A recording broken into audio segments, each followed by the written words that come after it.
Keep on the sunny side, always on the sunny side. Keep on the sunny side of life. It will help us every day, it will brighten all the way. If you keep on the sunny side of life.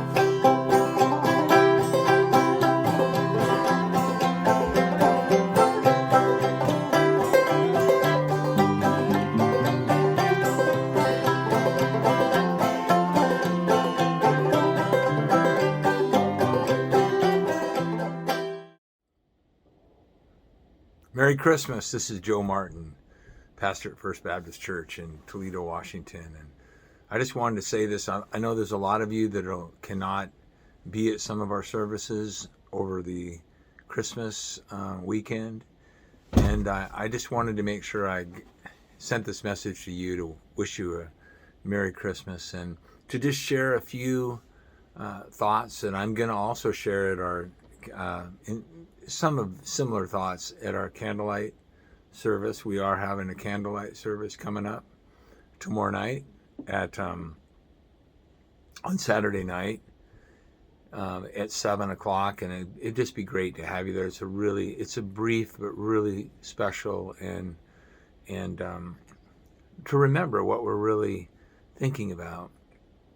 You know, I always come back to this verse, and many of you know this, about the underlying story of what God was doing with Christ coming into this world. You know, in the beginning was the Word, and the Word was with God, and the Word was God. He was in the beginning with God, and all things came into being through him, and apart from him, nothing came into being that has come into being. In him was life, and the life was the light of men. This is really the most profound and important part of the story. And then it says this verse I wanted you to think about. The light shines in the darkness, and the darkness did not overcome it. This is from John chapter 1 verse 5, or John 1 through 5. Jesus shines into the darkness, into our darkness, into your darkness and my darkness. And the darkness could not overcome it and cannot overcome it. As a matter of fact, some translations, and some of you, if you're looking along at verse 5, it'll say, the darkness could not comprehend it. And that's really not wrong either. There's a dimension of that. But I do like what the ESV says, the light shines in the darkness, and the darkness has not overcome it, even now. Both translations are correct, but in capturing the fullness of the meaning. You know, I do like the Good News Bible. Sometimes it says, the light shines in the darkness, and the darkness has never put it out. The light shines in the darkness, and the dark has never extinguished it. Another translation says, you know, God shines in our darkness through Christ. He came into the darkness of this world, the human darkness. You know, and all of us have a shadow, don't we? We can be good, and we can be bad. We can be selfless, and we can be selfish. We can be incredibly kind, and we can be mean and cruel. We can all find in ourselves these tendencies and see them in each other. We really can, if we're really honest. For all have sinned and come short of the glory of God. We can all be incredibly generous, but we can also be pretty stingy and selfish. He comes into that darkness, the poverty and the oppression and people living in the shadow. He comes into our relational darkness with God and with others that's brought by sin, because sin has changed everything. He comes into the spiritual darkness. You know, there are forces that are beyond us, and forces beyond the people that you're mad at. You know, a lot of people get angry at these political players and these conspiratorial ideas that there's some group running everything. Well, there is a conspiracy. We wrestle not against flesh and blood, but against principalities and powers and wickedness in high places. Even people that are up to no good have people behind them that are really pushing it and pressing it. You know, he came into this present darkness that we live in, and he does not deny it. He doesn't give us some kind of a, fake reality. He shines in the darkness. He doesn't try and, smooth it away. He comes into the darkness because he is the true light. Verse 9 of John 1 says, there was the true light, which coming into the world enlightens every man. And that includes you too. He shines that light toward you. He was in the world, and the world was made through him, and the world did not know him. There's much darkness. You can feel overwhelmed sometimes. I know I can. You can feel confused at times because things are so seem so off and wrong, deceptive. But the true light is never that way. He is the Father. He says every perfect gift, it comes from him. There's no shifting shadow. He's the true light. He is not,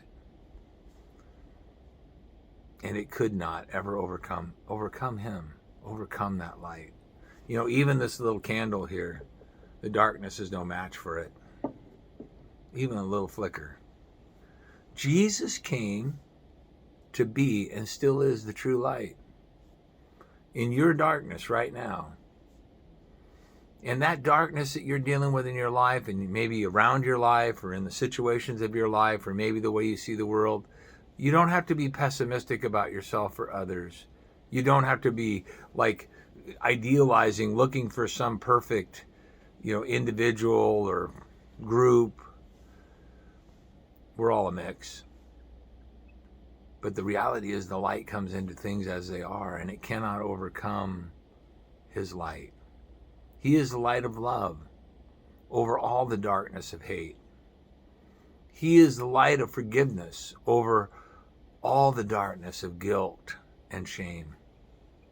And he is the light of reconciliation, people being brought back together with God and one another over the darkness of alienation and estrangement. He is the light of hope in the darkness of grief and loss. Maybe you've been going through that. Maybe you're dealing with alienation and estrangement and darkness of grief and loss, and it's just it feels overwhelming, but it won't overcome him. In our own darkness, and in your own darkness, you say, I don't get it. How could this happen? How could this be going on still?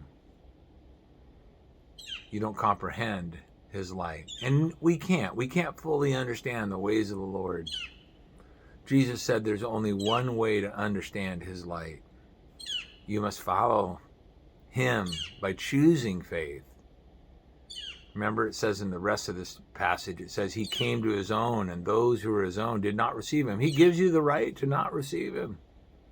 He gives you the privilege to stubbornly reject him and to sink down into that dark.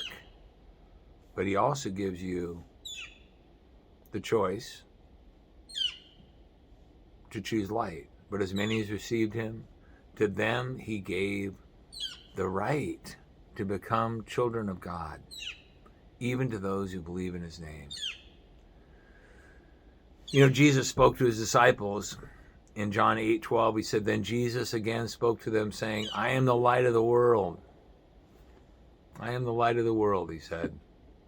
He who follows me will not walk in darkness, but will have the light of life. You must choose faith for yourself. Nobody can force you. Nobody can pressure you. And then you must choose to follow him by faith. And you know what will happen? You will no longer walk in darkness. There'll be darkness around you, but you won't walk in darkness.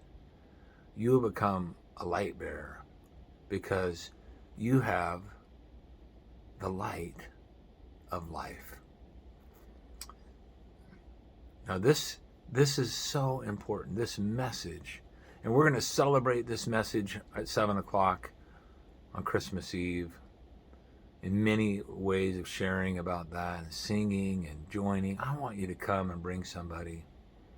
You can share this message too with other people if it was helpful to you.